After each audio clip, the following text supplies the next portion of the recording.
23편 1절에서 6절 말씀입니다. 자, 읽겠습니다. 여호와는 나의 목자시니 내게 부족함이 없으리로다. 그 나를 푸른 풀밭에 넣으시며 신만한 물가로 인도하시는도다.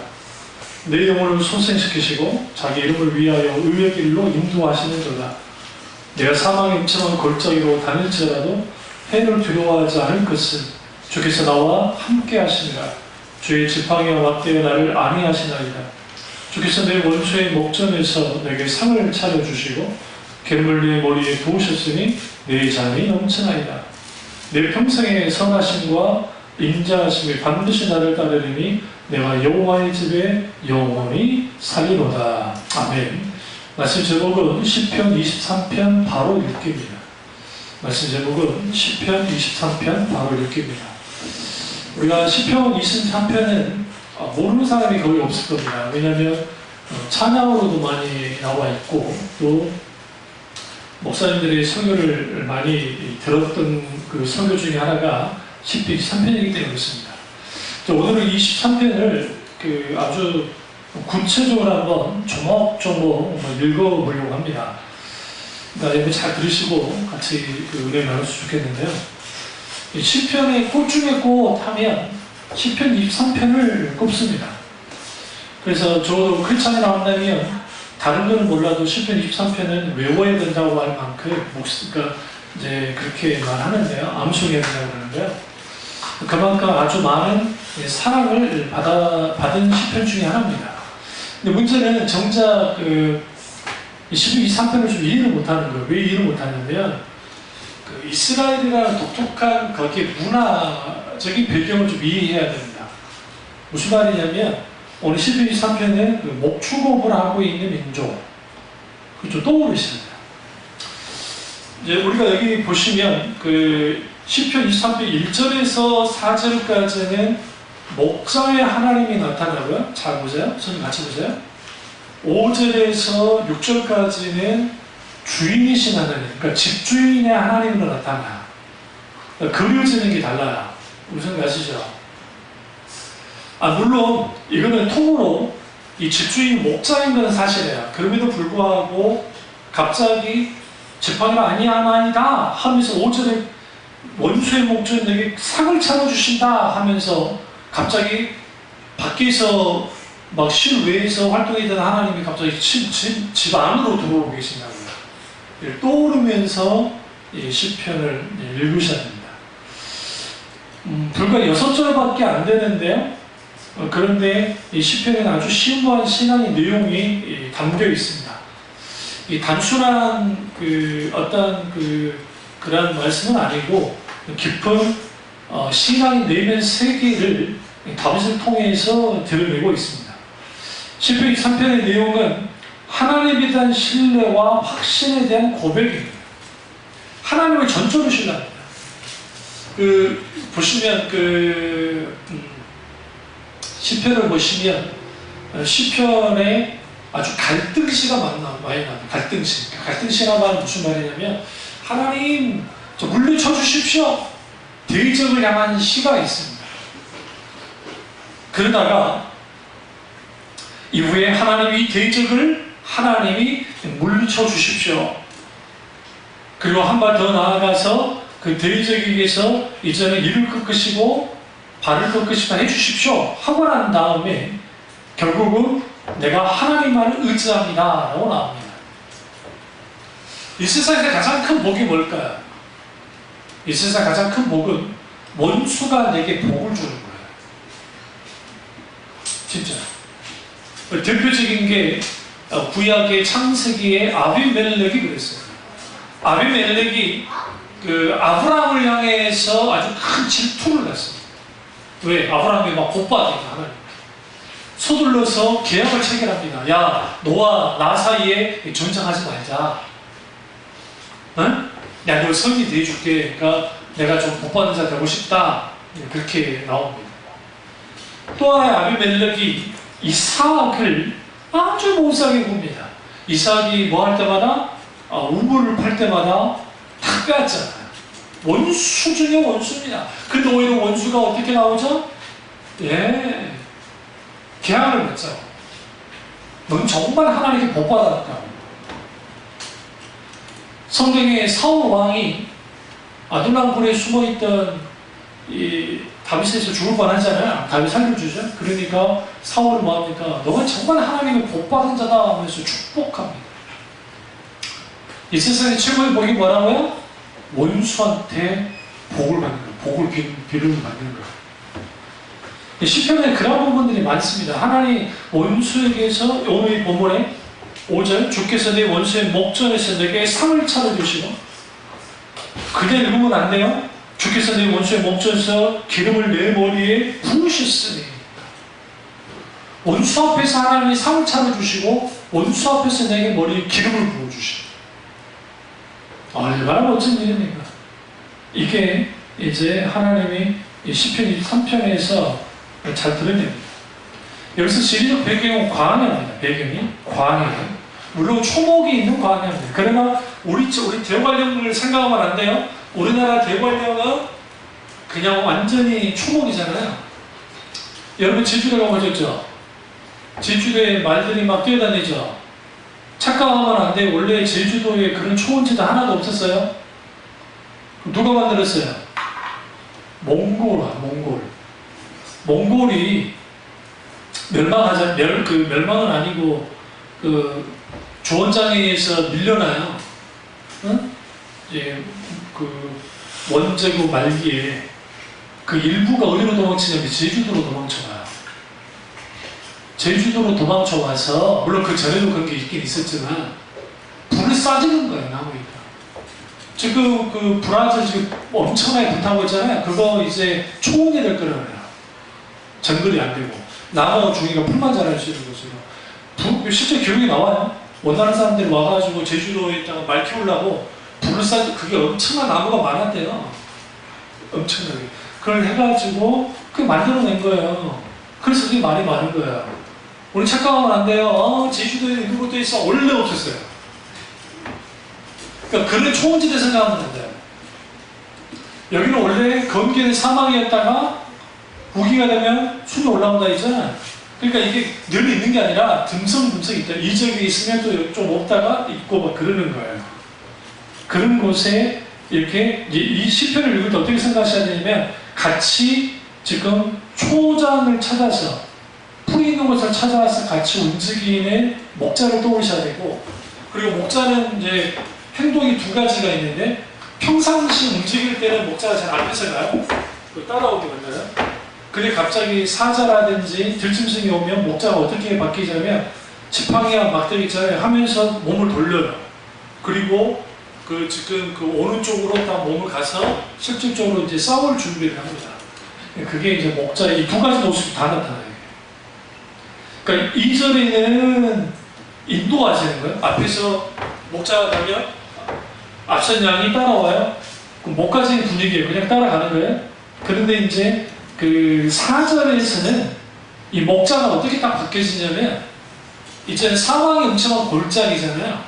아주 위험한 곳이 있어요. 그러니까 목자가 완전히 긴장을 하면서 이제 지팡이와 막대기를 들고 언제든지 들짐승이 딱 오면은 그걸 이제 물리칠 준비를 하면서 이제 움직이는 겁니다. 이걸 이제 이해하시면서 시편을 읽으셔야 돼요.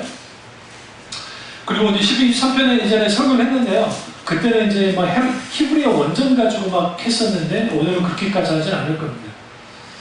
그러면 오늘 시편 23편은 목자와 집주인의 대조적인 이미지를 보여주는데 잘 들으세요. 시편 23편은 하나님 백성과의 친밀한 관계를 두 가지 모습으로 표현하고 있어요. 1절부터 4절까지는 양떼를 보호하고 인도하는 목자로서의 하나님을 보여주고 5절에서 6절은 손님을 집안으로 따뜻하게 영접하는 집주인으로서의 하나님을 보여주고 있습니다. 그런데 이걸 보고는 뭘 알 수 있냐면 아주 대조적이에요. 하나님은 목자이신 하나님 나타나는 하나는 집주인인 하나님으로서 나타나요. 이를 통해서 우리는 뭘 알 수 있냐면 하나님과 하나님 백성 사이의 관계라는 것이 획일적이지 않다는 거예요. 포괄적이에요. 이 포괄적인 말은 좀 더 쉽게 말씀드리면 다양해요. 잘 들으세요. 우리 하나님은 질리지 않아요. 구혜선이가 안재현이가 질려가지고 권태기 때문에 그랬다고 하는데, 사실 우리가 하나님과 친밀한 교제를 하려고 관계를 가지고 하나님에 대한 권태감은 없어요. 사실. 아니 물론 우리가 연약해서 좀 순간 그럴 수 있을지 모르지만 권태감 없어요. 더더군다나 하나님은 우리를 향해서 권태감이 전혀 없어요. 한결같이 사랑합니다. 그러면 목자가 양을 돌보는 장소는 어디예요? 메마르고 거친 광야예요. 들판이에요. 그런데 집주인이 손님을 맞이하는 장소는 모든 것이 잘 정돈되고 온화한 분위기를 가지고 있는 집 안입니다. 근데 이제 엄밀히 따지면 이걸 집 안이라 하면 안 되고 천막 안이에요.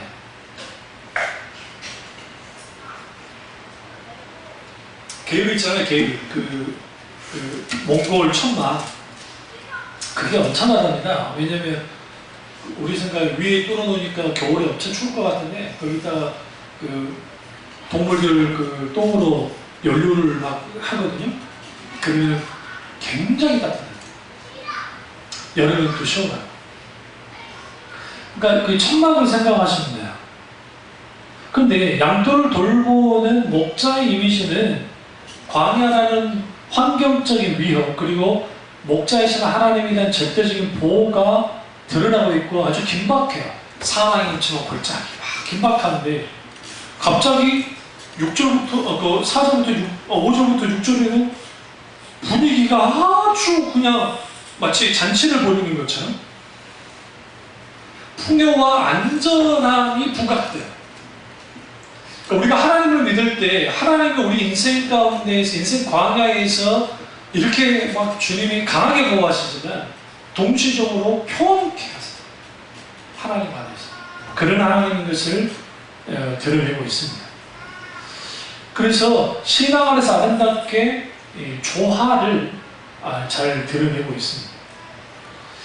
그래서 시편 23편에 이 두 가지의 상반된 하나님의 모습이 보이지만 재밌는 것은 이 모든 것이 이 목양이라고 하는 한 공간 안에서 일어나고 있는 거예요. 지금. 그러니까 목자들이 양을 돌보는 곳과 목자가 거주하는 지역이 둘 다 같은 곳이에요. 광야. 거기에서 이제 다윗이 이거를 이제 드러내고 있습니다. 우리가 먼저 볼 게 뭐냐면 광야에서 영대를 돌보시는 목자로서 여호와 하나님을 우리가 볼 필요가 있습니다. 이스라엘에서의 광야의 연간 강수량이 300mm입니다. 그러니까 300mm 이하가 되는 건조한 지역이에요. 우리 세비도 오름이다, 제주도의 높은 지대는 어쨌든 700mm 왔다, 600mm 왔다, 그럴 때 있거든요. 그러니까 비가 엄청 쏟아붓는 거죠. 우리나라는 지금 물 부족 국가긴 한데 왜 물 부족 국가냐면 물을 관리를 잘 못해요. 우리 새는 물이 너무 많은 거예요. 사실 우리 이 정도 비면 괜찮게 오는 거잖아요. 지금 이제 여름에 우리나라 얼마나 대단합니까? 여름에 장마 안 오니까 가을 장마가 와버리잖아요. 좀 비 너무 오잖아요. 그러니까 그런 것처럼. 근데 여기는 지금 비가 안 와요. 그러니까 여기 농사를 지을 수 있을까 없을까요? 농사가 거의 불가능해요. 그러니까 이스라엘에서 농사 지을 수 있는 것은 헬본산에서 내려오는 물이 있거든. 엄청난 물 내려오는 데 있어요. 그 지역은 농사가 있지만 나머지 지역은 농사 짓기 쉽지 않은 곳이에요. 다시 말하면 광야는 물질적인 번영과 거리가 먼 문명의 외곽지대에 있는 겁니다. 그런 광야에서 비는 언제 오냐면 이스라엘은 겨울에 와요. 겨울에. 우리로 말하면 겨울에. 우기 때이기 때문에 그때 제한적으로 비가 내리면 풀이 잘 올라옵니다. 그때 이제 양떼들을 끌고 나가서 이제 이렇게 먹이는 거죠. 그럼 먼저 이제 다룰 게 뭐냐면 시편 23편의 전반부의 1절과 4절은 여호와께서 우리의 참 목자가 되신다는 중심 주제를 가지고 있어요. 그러니까 하나님만이 목자시다.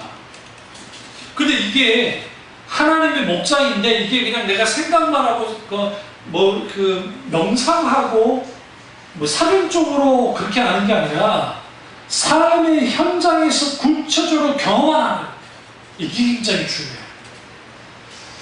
우리에게서 필요한 하나님은 내 삶 속에서 내가 경험하는 하나님. 어떤 경우에도 내게 역사했던 그 하나님.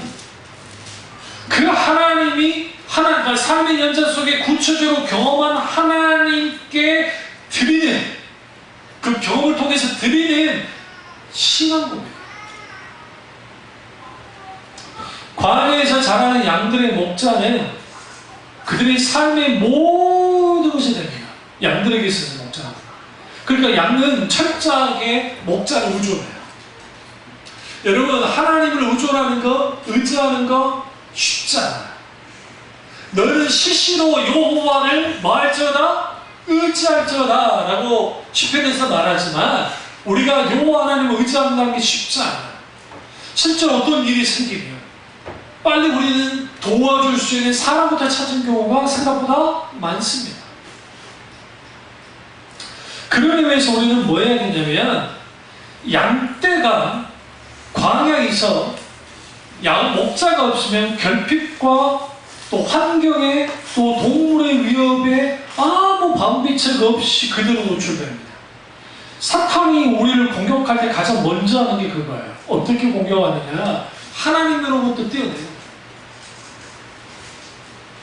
TV조선에서 뭐를 하냐면 동물의 왕국 비슷한 걸 해요. KBS에서 하는 동물의 왕국은 하도 자주 본 거라 이제는 그 장면인데 거기는 좀 다른 장면을 보여줘요.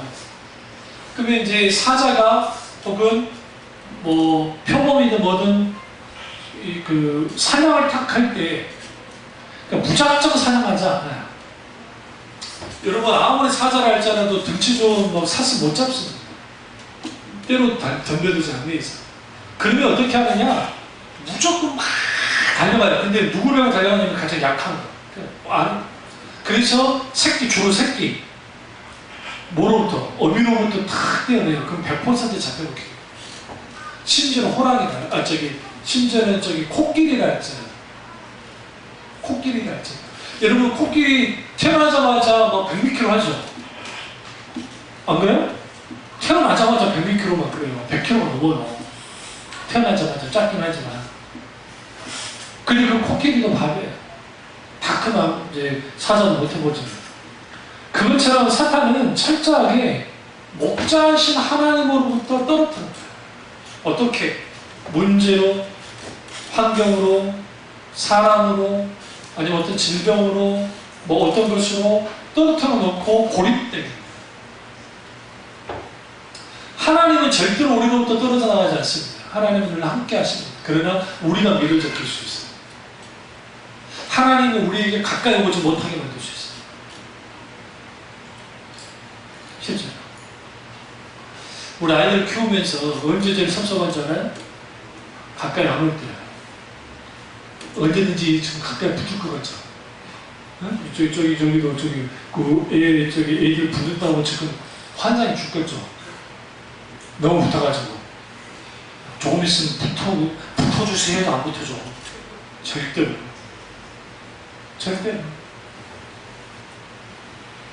애들이 크면 가까이 오지도 않고. 우리가 하나님 품에 안겨 있는 것, 그리고 주님께 가까이 하는 것, 그건 너무 좋은 건데, 사탄은 우리를 어떻게 만드느냐? 하나님께로부터 탁 떨어뜨는 거예요. 그러면 우리는 그냥 그 자리에서 뭐예요? 넘어져요. 걱정하지 마세요. 우리 하나님 무슨 목자? 선한 목자세요. 잃어버린 양을 찾으러 오는 분이에요. 그러니까 사탄이 깝깝한 거예요. 이 목자가 그냥 딱 떨어뜨려놓고 하면 그냥 신경 안 쓰면 괜찮은데 이 목자는 생명을 걸고 뭐예요? 지키시는 분이에요. 그러나 우리가 계속 그분을 거부하면 사탄은 그걸 통해서 뭐하느냐? 우리를 하나님과 우리 사이를 완전히 갈라놓으려고 수단과 방법을 알지 않습니다. 그래서 우리는 뭐 해야 되냐면 내가 지금 흔들리는 것은 광야의 결핍 때문이 아니고 내가 하나님을 의지하지 않기 때문이고 내 환경의 문제가 크기 때문에 내가 흔들리는 거라 그런 흔드는 거긴 하지만 사실은 그 환경과 문제 속에서 내가 하나님께 납작 엎드리지 않았어요. 저희 광주 어머니도 계속 아프다는 계속 그런 소리만 들리고 차도가 없다는 말도 시주하면서 어머니도 마찬가지고 그럼 계속 기도하는 거죠. 하나님 이 부분은 어떻게 하길 원하십니까? 심지어 어저께 그러셨다고 하더라고요. 통화를 하는데 내가 그 CD 찍으면서 하나님 이거 찍어서 이제 결과 다 나오기 위해서 이제 더 이상 안 찍게 좀 해주십시오. 이렇게 소원. 교회에서 거의 한 10몇 년을 교회에서 자면서 기도하고 했던 이런 모든 것들이 참 그런다고 또 일도 안 한 것도 아니고 또 일도 하셨고 뭐 하셨기 때문에 이제 무리가 올 거예요. 아직. 그 과정 속에서 하나님을 찾을 수밖에 없고 심지어 그럴 때는 너무 통증 온몸이 아프니까 하나님 빨리 데려가달라고 그래요. 나 좀 데려가. 하나님께 빨리 나 좀 데려가달라고 내가 뭐라 그러지? 그런 소리 하지 말고. 데려가달라고 늦게 데려가야지. 너무 고통스러워. 우리가 약하고 힘들 때 아무것도 없는 것 같았을 때 내가 찾을 분이 있다는 게 얼마나 감사한 줄 아세요? 세상 사람들은 없어요. 없어요.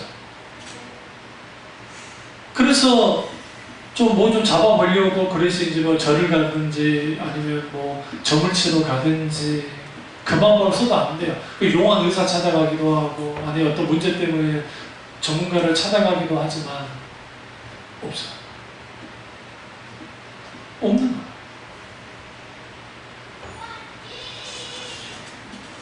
하나님 믿는 걸 당연이라고 생각하세요. 저 우리 어머니한테 감사한 것 중에 하나는 뭐냐면 내가 불교 가정에 태어나지 않고 내가 샤머니즘 가정에 태어나지 않고 응? 내가 이슬람 가정에 태어나지 않고 어쨌든 아버지는 안 믿었지만 그래도 믿는 어머니 밑에서 태어났다는 게 얼마나 감사해요.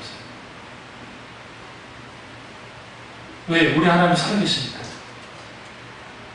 그러면 광야에서 이 시편 23편의 이 5가지를 강조하고 있습니다. 이거는 이 5가지는 광야에서 양들을 경험하는 대표적인 위험들과 관계 있습니다. 첫째로 양식 부족입니다. 이 양식 부족과 온전한 만족을 주님이 주시는데 푸른 초장이 누이시며 라는 말씀 2절 전반부 보시면 그가 나를 푸른 풀밭에 누이시며 이 그가 할 때 이 그는 많은 사람들이 좀 오해하는 게 어떻게 하나님께 그라 할 수 있느냐. 근데 우리가 이게 좀 모르는 건데요. 외국 이게 경어예요. 여러분 미국의 영어의 존댓말 있어요, 없어요? 응? 우리 없다고 하죠. 그렇지 않아요. 그러니까 거기에 뭐 유 할 때 유 뭐 그러잖아요. 그 유라는 그 단어 자체가 우리 생각할 때 막 이런 게 막 경어 같은 그거 아니에요. 높여줘요. 제가 그런 게 아니라 제가 영어 좀 공부 좀 해보려고 진리 영어 방송도 강의 좀 들었는데 좀 회화 좀 잘해보려고 머리가 안 돼서 안 됩니다. 근데 거기 그거야. 근데 여기서 중요한 게 양들은 배가 불러서 만족스러울 때까지 겪어 눕는 일이 없습니다. 양떼들이 푸른 초장에 눕는다는 것은 완전한 만족감, 포만감이 있을 때 가능해요. 그러니까 하나님 안에 얻어지는 완전한 만족감을 뜻합니다. 푸른 초장에 누이신다는 표현. 광야에서 양들이 만족스러울 때까지 배가 부른 경우가 극히 드물어요. 왜 그러냐면 이게 얼마나 양이 까탈스러웠냐면요. 양털 얼마나 더러워요. 먼지 투성이고 먹는 데는 여기 뭔가 좀 더럽고 그런 게 있잖아. 안 먹어요. 이것들이 막 벌레가 막 있잖아요. 안 먹어요. 얼마나 까탈스러운지. 그러니까 배불리 먹이기가 쉽지 않아요. 그런데 광야의 지형에 익숙한 유능한 목자가 어느 지역에 풀이 많이 나고, 그 많이 나는 게 중요한 게 아니라 어느 지역에 좋은 풀이 있는 줄 알아요. 그곳으로 데려가요. 데려가면 푸른 초장에서 만족을 누립니다. 누가? 양이. 그러면서 눕는 거예요. 푸른 초장은 겨울배에 갓 자라는 기름지고 연한 풀을 뜻합니다. 여름철에는 제가 말씀드린 광야에 모든 풀이 말라버린다 했죠. 흙먼지만 날리는 곳이지만 겨울비 우기 때 내리는 비 속에는 땅속에 박힌 뿌리에서 새로운 몸이 막 새로운 게 또 돋아납니다. 근데 그게 얼마나 기름진지 몰라요. 새순 나올 때. 저희 집에 심지도 않은 채송화가 났다 했잖아요. 근데 콩은 그 밥 먹으려고 콩을 사왔는데 어디 한번 심어보자. 심어서 난지 안 되는지 보자 했는데 나버린 거예요. 그리고 이제 신경도 안 썼는데 얘가 다시 그 추운 겨울을 이기고 나길래 내가 어쩔 수 없이 식물 죽일 수 없으니까 파낼 수 없으니까 물 주고, 채송화는 우리가 심지도 않았는데 뭐 새가 갖고 왔는지 뭐지 나가지고 또 채송화가 하나 또 꽃을 예쁘게 잘 피우는지 또 그걸 옆에다가 또 내가 또 2개를 파가지고 심었는데 우리 채송아 씨가 죽으실 줄 알았더만 또 생명이 얼마나 계신지 또 사셨네. 심지어는 또 꽃을 피시네. 그러니까 내가 예뻐가지고 물 줄 때 채송아부터 먼저 줘요. 이 콩은 엄청나게 많이 자랐는데 아직 뭐 열매 맺을 생각도 없고 꽃만 피고 예쁘긴 하지만, 근데 채송아 생명이 흩었고 그것이 나왔는데 목자가 정확하게 알고 그곳으로 데려가서 먹이고 눕도록 하는 거 얼마나 귀합니까? 우리 하나님은 그런 분이에요. 우리 인생에 광야가 있어요. 내 앞에 광야가 있는데 하나님은 그 광야에서 푸른 초장을 찾아서 어떻게 해요? 눕게 하실 정도로 우리를 먹이시는 하나님인 것을 드러내고 있고, 두 번째로 광야에서의 그 경험되어지는 위험은 뭐냐면 물 부족이에요. 물이 부족한 거예요. 근데 시편 23편 그 2절 중반을 보시면 쉴만한 물가로 인도한다 하면서 쉴만한 물가로 인도하. 근데 이거는 그 인도한다는 히브리어 동사의 간이라는 건 나할이라고 하는 명사에서 파생됐어요. 이건 뭐냐면 강에서 흐르는 물줄기와 같은 곳으로 주로 인도하신다는 겁니다. 다시 말하면 하나님이 인도하시면 그 자체가 강같이 흐르는 물줄기와 연관이 있는 거예요. 양들을 이끌어 가시는 목자의 의도는 목마른 양떼에게 물을 공급한다는 거예요. 그러니까 푸른 초장도 중요하지만 물을 공급해. 양들은 죽으니까. 목자의 뒤를 따르던 양들이 물을 만나면 지쳤던 양들이 물을 마시기 시작합니다. 근데 더 놀라운 게 있어요. 양은 얼마나 예민하냐면 물살이 너무 빠르면 물을 못 마셔요. 겁이 많아가지고 빠져 죽을 겁니다. 그러면 여기에서 강은 잔잔히 흐르는 거예요. 그리고 이런 강이라 생각하면 안 되고 오아시스. 인간이 파내에서 만드는 인공수호예요. 근데 그게 잔잔. 사하라에 베두민족이 살아요. 제가 듣기로 한 200만 명이 산다고 하는 것 같은데 우리 생각에 사하라 같은 데 못 살 것 같잖아요.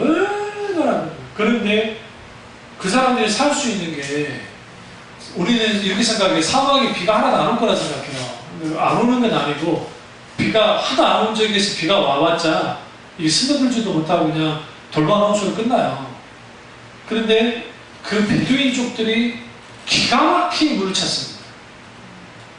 조상 대열이 또 물을 찾아요. 그래서 그 물 가지고 사는 거예요. 물을 이용해서 동물들 키우면서. 이스라엘에서 양을 돌보는 목자는 늘 2가지 모습이 있다 했잖아요. 양떼를 앞에서 이렇게 끌고 나가는 모습, 그리고 또 하나의 모습은 적극적으로 이끌어가는 모습이에요. 그때는 뭐냐? 위험이 닥칠 때 적극적. 대표님 다윗이죠. 사자가, 세상에 사자가 양새끼를 딱 입으로 물어가지고 하는데 그걸 잡아당길 때 있잖아요. 가능합니까?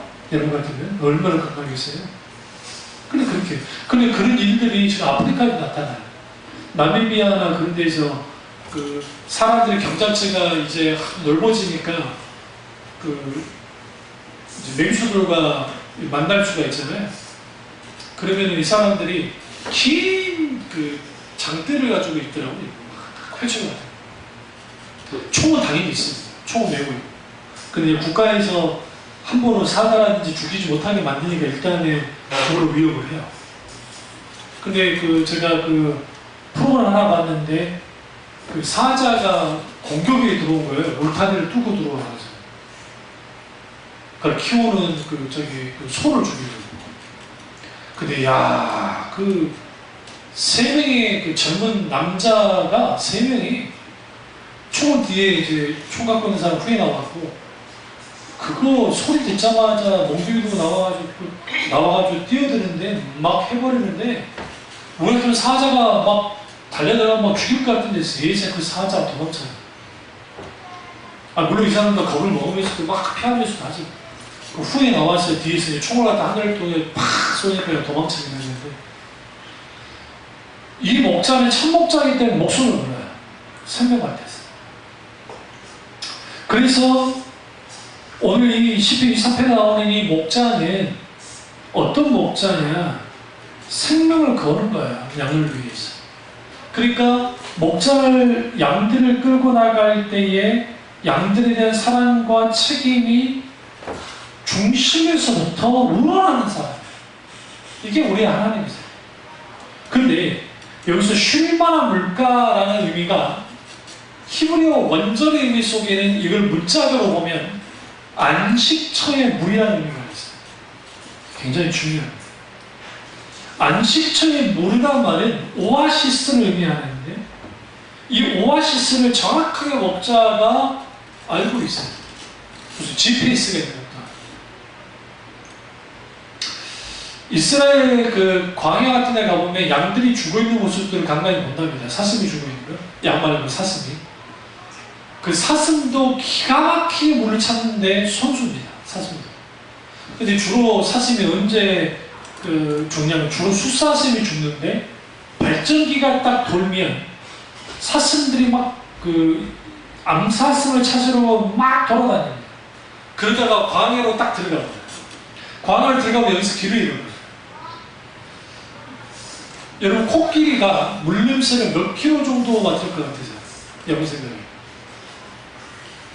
동물의 왕국을 붙였으면 할 텐데. 네? 몰라요? 200km 이상 떨어졌는 것 같다. 상상이 되세요? 200km 떨어져 있는 곳에 있는 물냄새를 맡는 거예요. 그래서 그 물냄새만 가지고 따라가는 거예요. 물 마시는 건기태, 아프리카 건기태. 그러니까 인간이 가지고 있는 이 능력이라는 게 얼마나 한참 줄 아세요? 진짜? 개가 인간의 냄새 5만 배 이상 맡는다면 5만 배. 독수리가 시력이 어느 정도인 줄 아세요? 독수리는 몽골 그 사람들이 6.5, 7, 8까지 된다며요. 농담하고 그러잖아요. 무슨 경기 보러 갔는데 몽골 사람들이 갑자기 서사가지고 막 한국 다큐 찍는 사람들이 가가지고 있었는데 보이는 게 없는데 왜 하는가 했더니 쫙 해서 경치 달려오고 있대. 카메라도 안 잡히는데.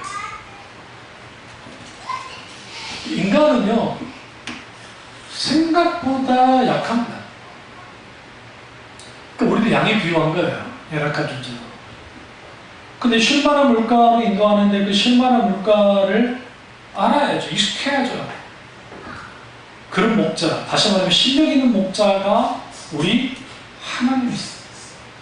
세 번째의 또 어려움은 뭐냐면 광야의 뜨거움입니다. 23장 3절을 보면, 전반절을 보면 내 영혼을 소생시키시고 한낮의 기온이 40도는 기본입니다. 보통 45도에서 되는데 문제는 바위지대야. 바위지대는 이 자체가 흡수가 안 되기 때문에 여기는 막 50도 막 그래요. 우리 요즘 막 기상청에서 뭐 서울 기온 온도가 35도입니다 막 그러잖아요. 근데 그게 정말 어폐가 있는 게 서울에도 기상청이 제가 알기로 뭐 종로 어딘가 하나 있다고 하는 것 같은데 좀 높은 지대에 있어요. 좀 높은 지대. 그것도 나무 좀 있고 하는 그런데 그 온도하고 광화문 그 기자가 쟀더만 기자가 거기 서 있었는데 이 빛 보면은 그 온도 재는 거 있잖아요. 그 딱 재니까 거기 52도. 이 복사열에 의해서. 근데 왜 그걸 쟀냐면 그 노동자들 일하시는 분들 폭염주의보 내릴 때 기준을 좀 해요. 근데 그 일하시는 분들은 주로 어디서 일해요? 그 시멘트 바닥 같은 데서 막 일하실 거 아니에요. 실내 날짜라도 굉장히 덥겠죠. 근데 광야는 숨 쉴 수가 없어요. 실제로 그 광야 투어 하신 분들이 에어컨 빵빵 나는 버스 타고 광야까지 갔다가 그때는 별거 아니라 생각하고 딱 했는데 거짓말 않고 이제 문이 탁 열고 탁 나오고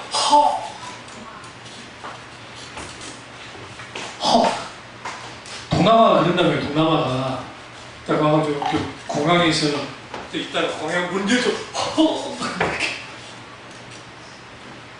따뜻한 나라에서 동남아 사람들 겨울에는 또 그런 데잖아요.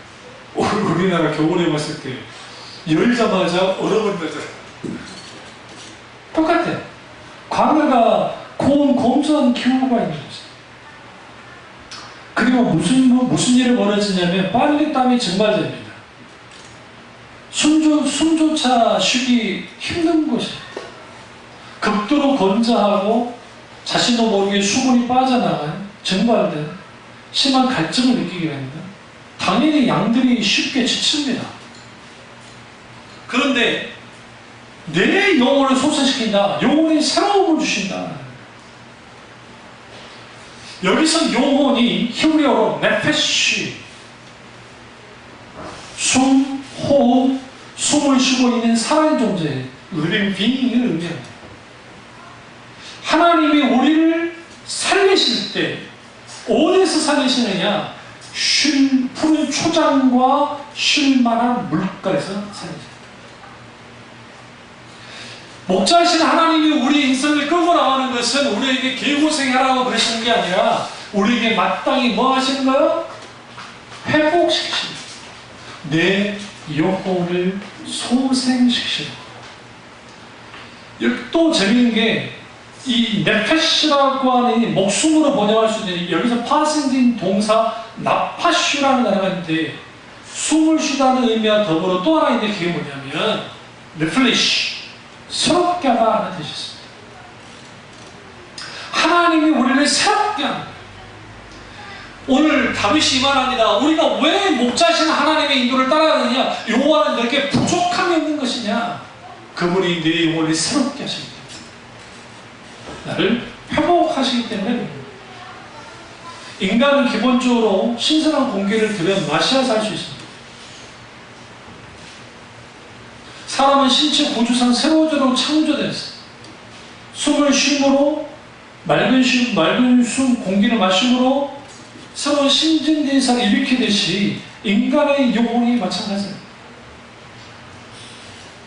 그래서 성경은 속사람이 날마다 새로워져야 된다 강조하잖아요. 고린도후서 4장 16절, 에베소 4장 23절, 골로새 3장 10절 그렇게. 그런데 여기서 소생시키다라는 의미의 또 다른 의미가 있는데 그게 뭐냐면 돌아오다라는 의미가 있어요. 이게 슈도라고 하는 히브리어 단어와 관계가 있습니다. 동사와.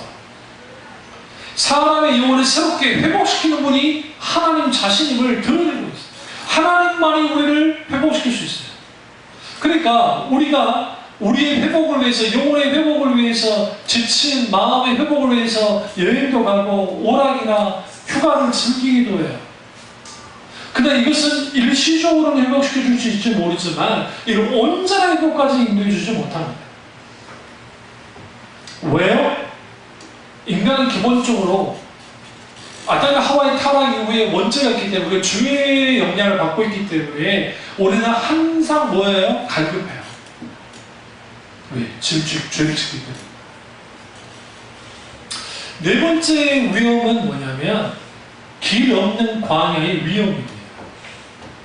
길이 없어요. 광야는 길이 없습니다. 시편 23편 3절 후반절을 보시면 의의 길로 인도하시는구나.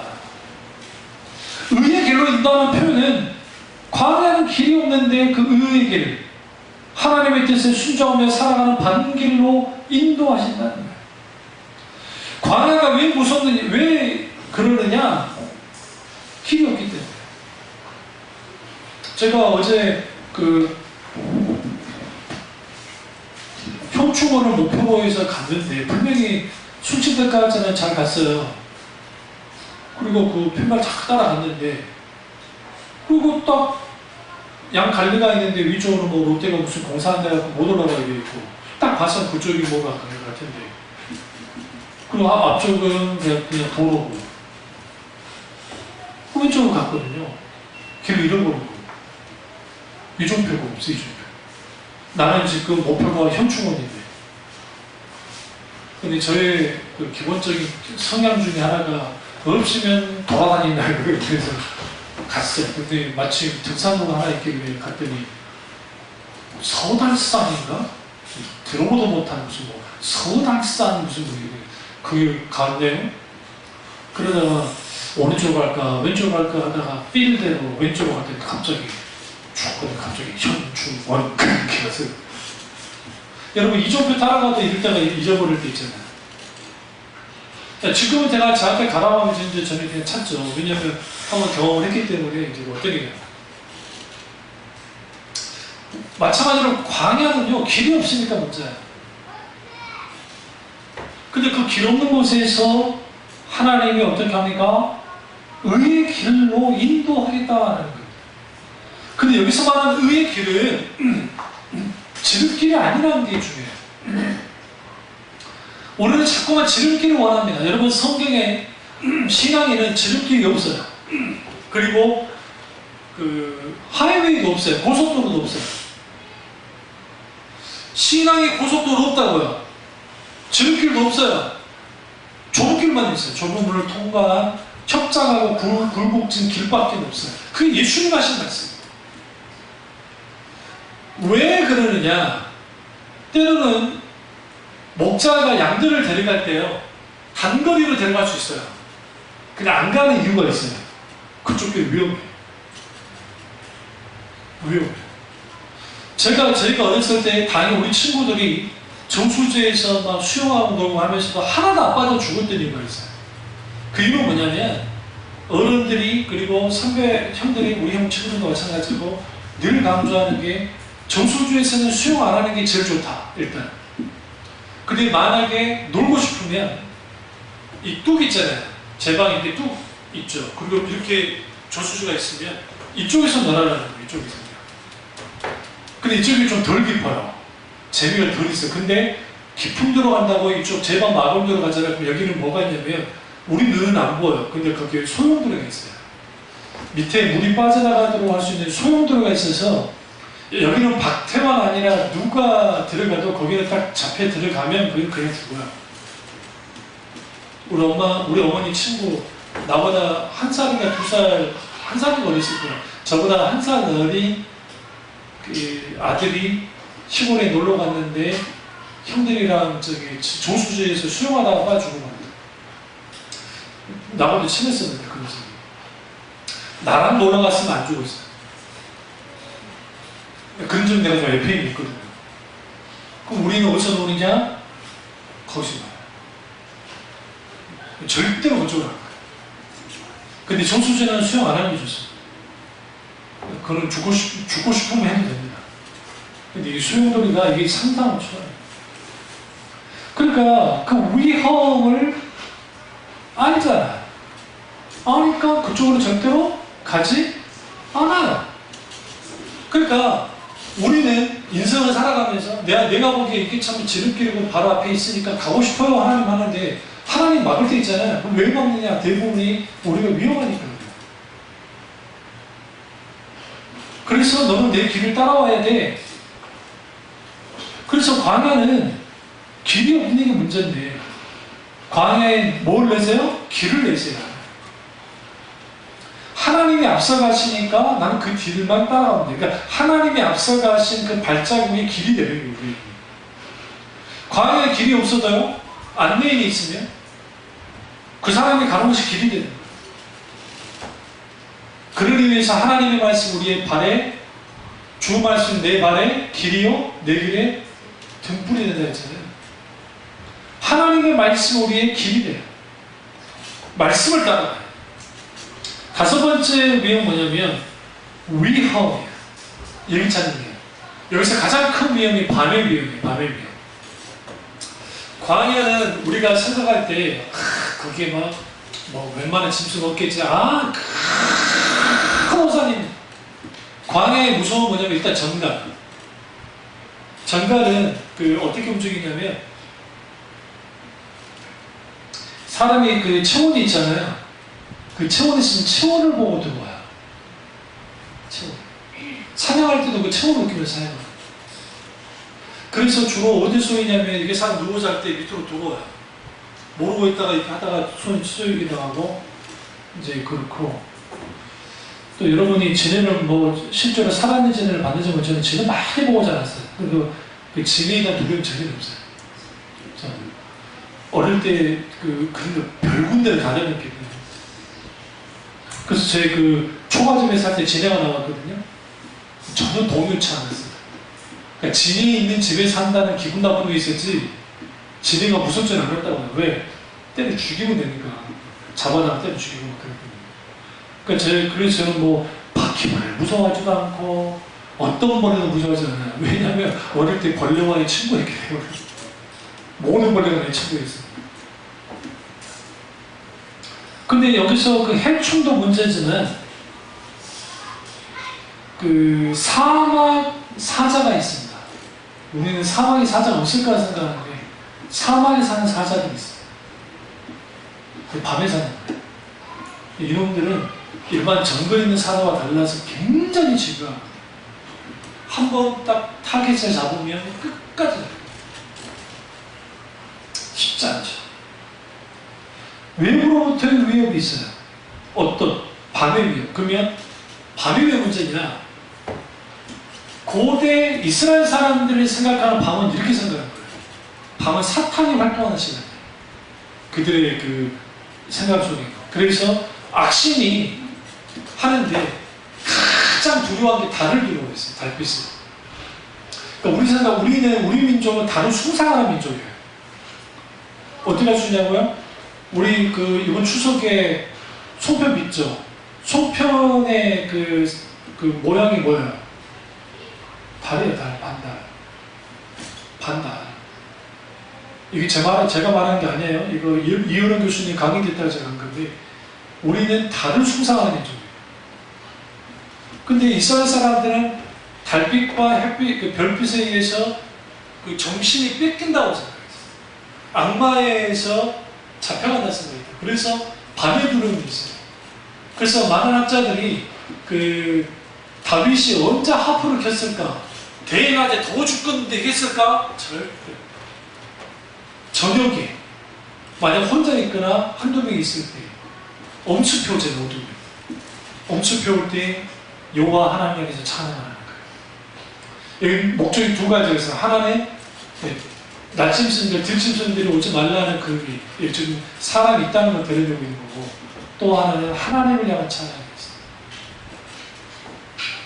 이 위협은 아주 위험합니다.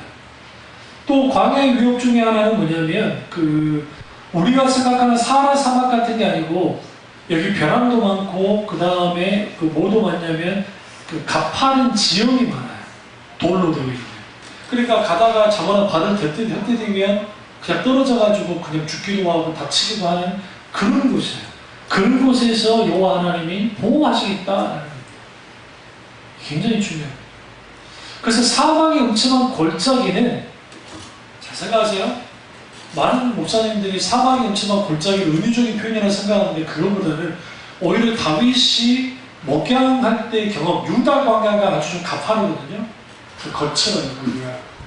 그런 모습을 그대로 실감나게 드러낸 것을 알 수 있습니다. 그리고 지팡이와 막대기 있잖아요. 지팡이는 하나님의 임재를 상징하고 막대기는 하나님의 안위하십니다.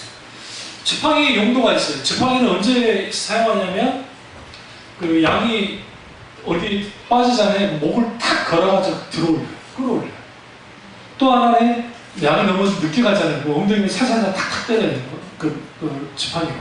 그러면 탁탁 맞으면 애가 깜짝 놀라가지고 막 갈 때 용도가 그렇고, 막대기는 우리 곤봉이라 생각하면 돼. 봉. 근데 앞에 딱 뭘 박아놓냐면 철을 박아요. 철을 박아놔요. 왜 철을 박겠어요? 일단은 그 양도동 놈들, 강도놈들이 올 때, 그 강도들과 싸울 때 이게 무기로 사용하고, 첫 번째. 두 번째는 짐승들을 공격할 때 일반 막대기로 때려보면 얼마나 위력이 있겠어요? 생각해보세요.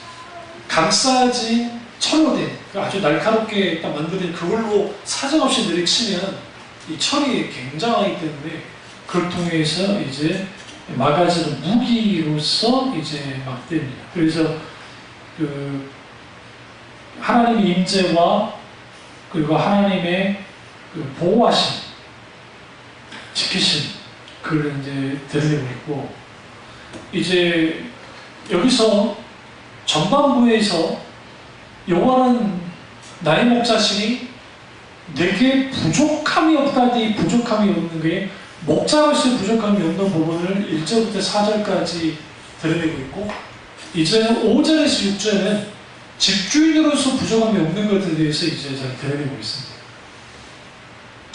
그럼 여기서 이제 갑자기 장면이 딱 바뀌어요. 영화에서 한 컷, 두 컷, 세 컷. 여러분 이제 그 드라마 보실 때 테이크 이제 그 이렇게 쫙 찍잖아요. 카메라를 찍다 갑자기 화면이 딱 바뀌죠. 그럼 한 테이크가 된 거예요. 또 바뀌죠. 두 테이크.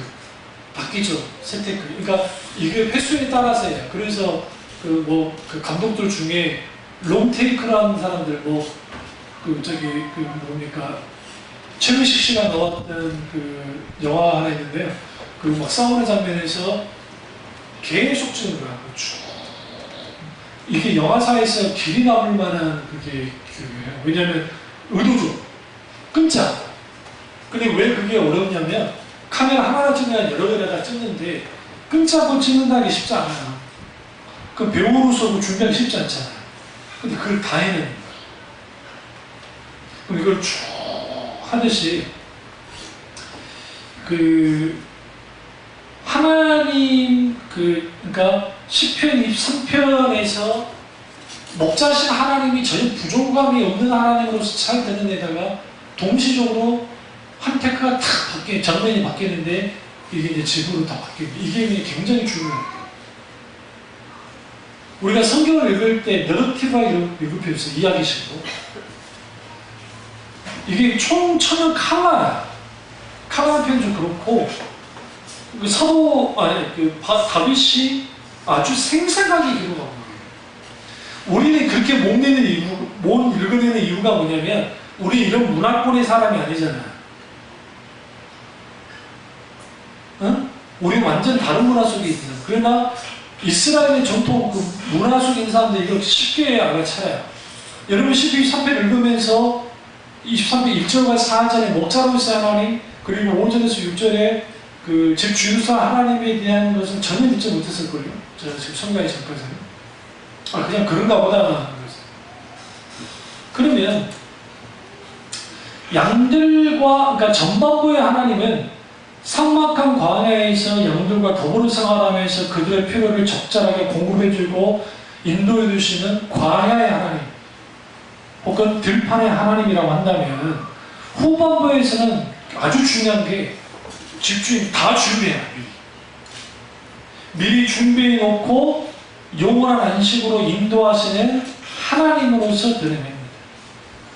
여기서 우리가 하나님의 일하는 상반된 모습을 통해서 신앙생활 속에 나타나는 양면성, 다시 말하면 교회 공동체가 세상에 나아갈 때는 세상의 광야에 나아가서 목자이신 하나님 그분으로 인하여 살아나야 되고 세상과 충돌하면서, 그리고 교회로 돌아왔을 때 거기에 이미 집주인으로서 계시는 그 하나님을 누릴 수 있어요.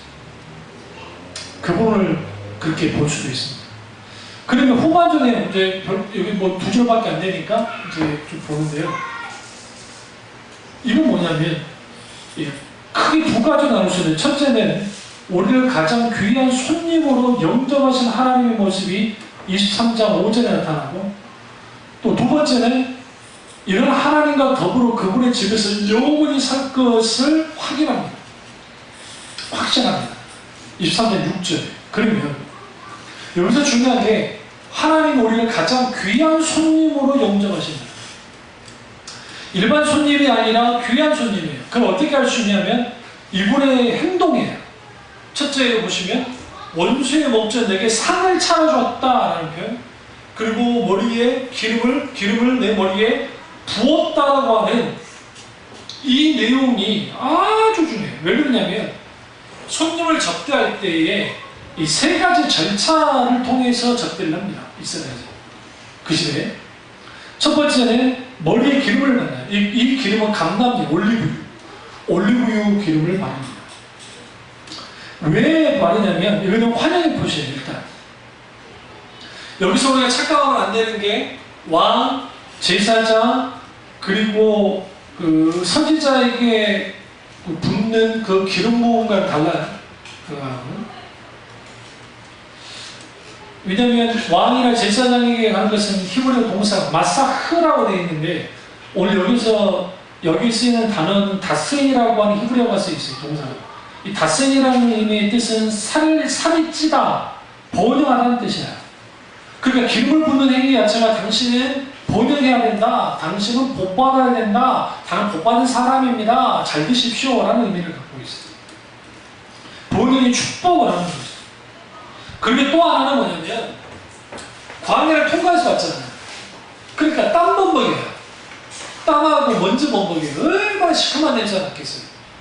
근데 당장 광야니까 거기서 먹어가기 힘들고, 그러니까 기름을 부어주면 냄새가 올리브유로 감춰줘요. 그런 역할. 이게 아주 깊은 배려입니다. 손님을. 2번째는 겁내주는 행동이에요. 잔을 건네주는 거예요. 2번째는 내 잔이 넘치나이다 라는 표현이 쓰여있잖아요. 내 잔이 넘치다 라는 표현이 여기서 잔은 포도즙이 남겨있는 잔입니다. 이거는 이스라엘에서는 하나님도 주어지는 축복을 상징해요. 사람에게 주는 기쁨과 즐거움을 나타냅니다. 여기서 포도즙을 주는 이유는 뭐냐면 그 엄청난 더위 속에서 왔잖아요. 그러면 일사병을 죽을 수 있어요. 우리 더위 먹었을 때 물 마시면 돼야 안 돼요? 엄청나게 뭘 해가지고 했을 때 가장 빨리 할 수 있는 게 이온음료예요. 이온음료를 굉장히 마셔요. 왜? 물보다 흡수가 빠르기 때문에. 그 이온음료 없으면 물을 하나 마셔야 되겠지만, 당연히 물을 마셔야 되지만 이온음료를 마셔요. 그러니까 포도주가 그런 역할을 해요. 어떻게 무도에서 느낄 수 있는 갈증과 더위를 일시적으로 해결해주는 역할을 해주고, 그 다음에 이제 생수를 줘서 마시는. 그리고 난 다음에 3번째가 이제 잔치를 벌어주는데, 이게 이제 준비한 음식상을 내주는 겁니다. 근데 여기서 제 의사 교수님 몽골에 가셨다가 이제 고고학 조사하러 갔다가 무슨 서로 섭외한 것도 아니고 이제 자동차를 쭉 움직이다가 너무 이제 힘들고 지쳐가지고 이제 몽골 사람 어떻게 사냐 구경하려고 그냥 해가지고 거기 현지 가이드라는 표현 부르고 코디네이터 통해서 이제 통역을 좀 시켜가지고, 이분들은 영어는 잘하지만 그 사람들이 영어를 못하니까 이제 했는데 갑자기 다른 거 아니에요. 그냥 어떻게 사는지 알고 그냥 이야기 좀 해보고 싶어 갔는데 갑자기 막 반갑게 인사를 하더니 갑자기 잡더니 게으르고 들어오더니 그러니까 좋았어. 그러면 안전해요. 그러더니 뭐를 막 끓이더니 있잖아요. 그 양젖으로 만든 그 우유로 만든 막 거기다 거기 뭘 해가지고 한 거, 그걸 또 주더래. 비유주는 그대는 먹을 수 있어도 뭐 다행히 우리 은사 교수님은 비유가 참 좋은 분이에요. 그 받아서 한 입 했대. 다른 목사님은 못 먹고. 근데 이제 눈치를 준 거예요. 그 예의가 아니니까 뭐 미치다고 이제 좀 깎아하고 마셔라고. 이 이야기를 다 배웠는데. 그 이야기를 하는데 갑자기 밖에서 뭐 소란스럽게 뭔 소리가 나. 세상에 왔다고 양을 잡아버리고. 지나가는 사람이에요. 뭐 서로 뭐 어떻다 한 것도 아니고. 조금만 기다리고. 그거 막 싸워가지고 내왔는데, 기름이 잘 흐르는데, 이 양 누리끼네 아시죠? 누리끼네 전혀 안 잡아. 현재 목회를 치는. 근데 우리 의사 교수님이 잘 드셨대요. 아주 누리끼네 있었지만, 아주 입맛이 저렴하신 분이라. 그래가지고 맛있게 먹으니까 막 좋아가지고 막 그러니까 그냥 나오기가 어렵고 한국 사람도 정이 있잖아. 정이 있어서 그냥 하기는 그래서 우리가 가져온 것 중에 뭐가 있나 해가지고 대충 거기 그 사람들 먹고 하는 거 몇 개 주고 또 비싸고 갖고 왔다 라면 같은 거 좀 몇 개 드리고 그러고 왔다고 하는데 양값에 비하면 택도 없지만 왜 그러냐고 물어보니까 이제 그 말씀하는 거예요. 기본적으로 유목문화는 손님을 환대하는데 절대로 함부로 그게 전통이었고 왜 그러냐? 우리도 여기서 늘 살지 않는다. 우리는 또 다른 데로 옮겨야 된다. 우리는 그때마다 우리도 똑같이 나그네 된다. 나그네이기 때문에 우리는 나그네를 융성하게 되잖아. 그게 있어요. 이게 그대로 녹아있는 거예요. 어디? 이스라엘의 그 시편에. 그러니까 잔치를 베풀어 주는 거예요. 근데 이 잔치가 그냥 잔치가 아니라 이 집안에 왔는데 원수가 뒤쫓아온 거예요. 죽이려고. 여기서 중요해요. 원수가 뒤쫓아왔는데 집주인의 집에 딱 천막 안에 딱 들어왔잖아요. 무슨 일이 바뀌어지냐, 뭐가 바뀌어지냐면 집 안에 들어온 순간 이 손님은 이 주인이 보호해요. 하나님이 우리에게 잔치를 베풀었단 말은 뭐냐면 이 집안에 하나님 집안에 들어왔는데 원수 사탄이 우리를 들이쫓아와요 계속. 그런데 하나님 우리에게 잔치를 벌여줘요. 그냥 먹기 위해서만 잔치를 벌여준 게 아니라 이제는 같이 내가 먹었기 때문에 이 사람은 나의 친구야. 그렇기 때문에 원수 너가 만약에 이 사람에게 함부로 굴면 내가 너를 죽일 거야. 가만두지 않겠다. 엄청난 경고예요. 하나님이 우리를 보호하실 때 이렇게 보호하세요. 집안에서의 대접할 뿐만 아니라 보호하는데 어떻게 보호하느냐? 완벽하게 보호해요. 식사를 하고 있는 모습을 밖에서 집에는 못 들어오고 가을에 못 들어오고 본 그 사람 원수는 절대로 복수로 꿈을 꿀 수가 없어. 왜? 이 적주인이 하나님이십니다. 강하신 분이기 때문에. 여기서 우리는 어떤 교훈을 얻을 수 있냐면 어떤 공격과 원수의 공격과 위협에도 하나님은 완벽하게 우리를 뭐 하신다? 보호하시고 지키시고 회복시키신다. 이걸로 끝나지 않습니다. 6절의 마지막 6절은 뭐예요? 여호와의 집에 영원히 거하게 된다라고 말해요. 여기서 이제 시편의 완성이 어디서 완성이 되냐면 6절은 완벽하게 완성이 돼요. 내 평생에 일평생 선하신 분, 선하신 히브리어는 투어인데 좋음, 선함, 유익함 막 그런 의미를 갖고 있어요. 근데 여기에서 이 선함이라는 의미 속에는 하나님의 자녀를 향해서 풍성한 축복을 내려주시는 하나님이라는 의미가 있고 또 하나는 어려움을 당하는 하나님의 백성을 구원해 주시는 구체적으로 구원해 주시는 하나님의 의미가 있고 또 하나는 하나님의 백성에게 한없는 은혜를 베푸시는 분이라는 의미가 투보라고 하는 선함이라는 의미 속에 있고 또 하나는 인자하심, 내 평생의 선하심과 인자하심이, 여기서 인자하심은 히브리어로 헤세드인데 우리 성경에는 인자, 자비, 사랑, 친절 등으로 번역되어 있어요. 그런데 이 기본 의미는 뭐냐면 하나님이 하나님의 자녀와 언약을 맺을 때 사용하는 단어가 헤세드예요. 그런데 이 헤세드라는 이 단어 속에는 스테패슬러, 변함없는 사랑, unfailing, 실망 없는 사랑, loving kindness, 자유로운 사랑, mercy, 자비. 여기서 변함없는 사랑, 실망 없는 사랑, 실망 없는 사랑을 주셨어요. 우리가 하나님이 우리에게 실망 없는 사랑을 부어주세요. 그리고 여기서 영원한 동반자가 되시는데 여기서 아주 중요한 단어가 그게 뭐냐면 반드시 나를 따르니. 여기서 따른다는 표현은 추격하듯이 여호와의 선하심과 인자하심이 반드시 내게 계속적으로 따라오는 거예요. 나를 따르니 내가 여호와의 집에 영원히 살리라. 알고 봤더니 내가 광야에서 양으로서 주님과 함께 있고 광야에서 천막 안에서 내가 있었지만 알고 봤더니 결국은 여호와께서 나를 어디로 인도하셨다? 여호와의 집, 영원한 천국으로 인도하셨다는 거예요. 그게 오늘 시편 23편입니다. 여기 가셔서 여러분 이 선교 다시 이제 올리겠지만 올리면 다시 한번 쭉 들어보시면서 말씀을 또 깊이 묵상하시고요. 시편 23편의 목자이시고 집주이신 하나님, 그 하나님이 저와 여러분의 하나님 되시기를 주님의 이름으로 축원합니다. 기도하겠습니다. 기도하실 때 오늘 이 말씀이